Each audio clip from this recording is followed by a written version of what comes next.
La Ley 30 de 1992 es una de las leyes más discutidas y polémicas de nuestro país. ¿Cómo surgió esta política pública? La década de los 90 fue una época de grandes cambios para la realidad democrática del país y en general de América Latina.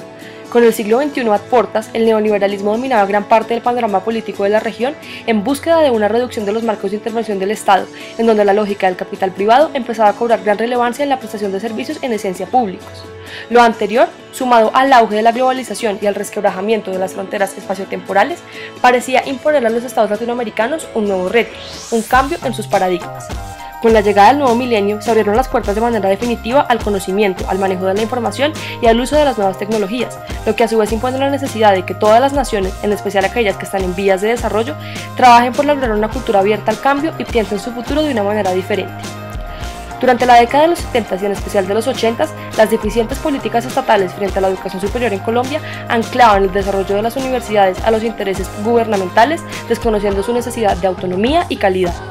A partir de lo anterior, la Constitución de 1991 se convierte en la carta política que determinaría un nuevo rumbo para la educación en el país.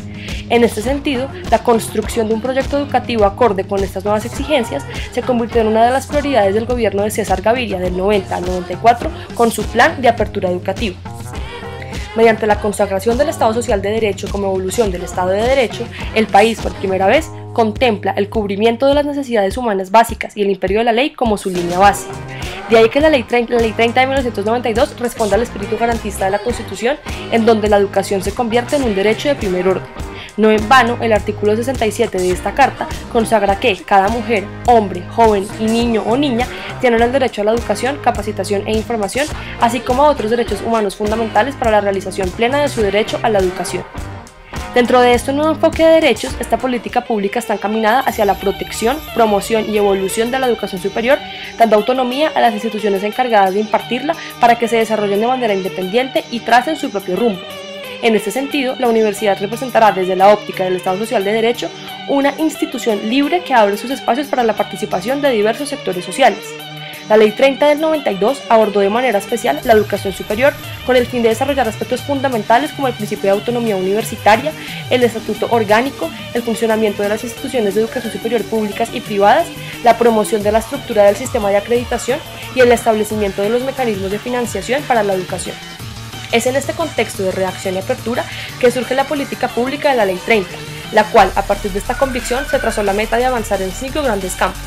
mejoramiento de la calidad de la educación en todos sus niveles, promoción del desarrollo científico, cultural, económico, político y ético, cierre de brechas en acceso y permanencia con un enfoque regional, innovación y prosperidad y eficiencias en la gestión y uso de los recursos. Aunque la política ha contado desde un principio con detractores y seguidores, significó una evolución en la manera como empezó a pensarse la educación en Colombia y marcó un camino para su funcionamiento como servicio público, con función social y como derecho universal.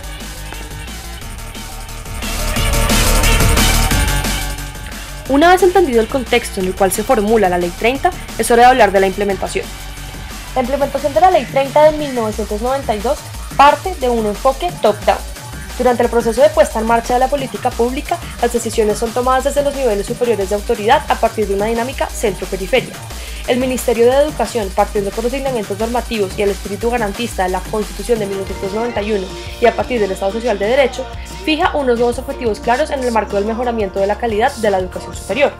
Esto se ve reflejado en el proceso de delegación a entidades de menor rango, pero mayor competencia técnica, es decir, las universidades, quienes en últimas son las encargadas de cumplir con los objetivos propuestos en la política.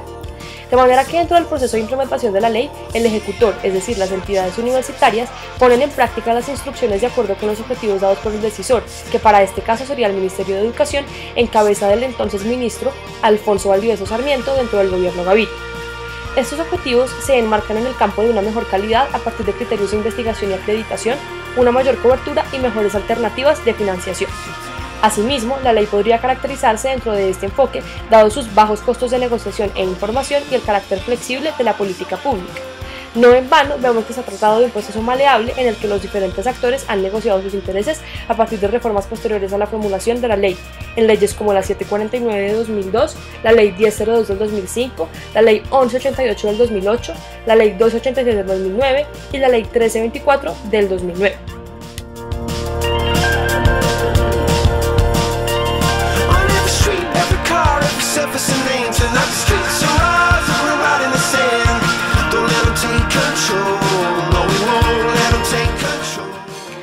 Sin embargo, aunque la implementación parecía generar importantes y positivos resultados a largo plazo, sigue quedando en entredicho si los gobiernos posteriores incluyeron la educación dentro de su agenda pública como un tema prioritario.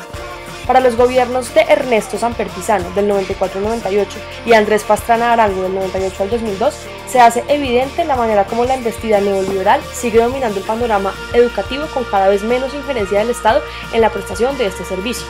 En el gobierno de Álvaro Uribe se notó una mejoría en cuanto a cobertura, eficiencia y calidad, y se puede decir que aunque para el mandato de Juan Manuel Santos la educación ha cobrado mayor relevancia con un presupuesto de 24,8 billones de presupuesto anual para 2013, sigue siendo un tema secundario en la agenda pública. En este sentido, la intensidad ha sido moderada y por ende la ley se concentró en la negociación de unos puntos específicos como calidad, cobertura y financiación.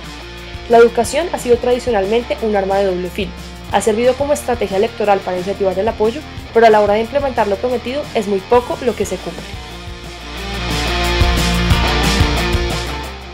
¿Qué tenemos hoy? Después de 20 años, la Ley 30 se encuentra en un proceso de revisión profunda por parte del gobierno de Juan Manuel Santos mediante una reforma del sistema, buscando mejorar puntos neurálgicos como lo son la cobertura, la calidad y la financiación. La evaluación de la política de educación por parte de varios sectores, tanto oficiales como externos, han coincidido en que se ha mejorado la cobertura, pero que la calidad no ha tenido un mayor avance, sobre todo desde el sector público, generando así un desequilibrio entre los principales pilares que desde la promulgación de la ley el Estado buscó mejorar. Por lo tanto, la Ley 30 ha generado un gran debate nacional en busca de establecer y desarrollar nuevos criterios que permitan mejorar las condiciones actuales del sistema. La calidad se ha interpuesto como el principal factor para mejorar la educación en Colombia. La etapa de evaluación nos ha llevado a preguntarnos si realmente la educación es un factor público al servicio de todos o si la educación es un factor primordial para el cambio y la transformación de la sociedad. Otro factor que nos llamó la atención fue el hecho de que muy pocos estudiantes universitarios conocen los alcances y principios de esta ley. Aunque la gran mayoría sabe lo que implica la reforma, son muy pocos los estudiantes que tienen conocimiento de la ley en sí. De ahí las marchas, pero de ahí también la falta de discusión. Este es un factor preocupante, pues los principales implicados de su ejecución no conocen de qué se trata. Así que en últimas, con o sin reforma, la ley que sigue regulando la educación superior en Colombia necesita subir algunos peldaños todavía para graduarse como una política pública de calidad.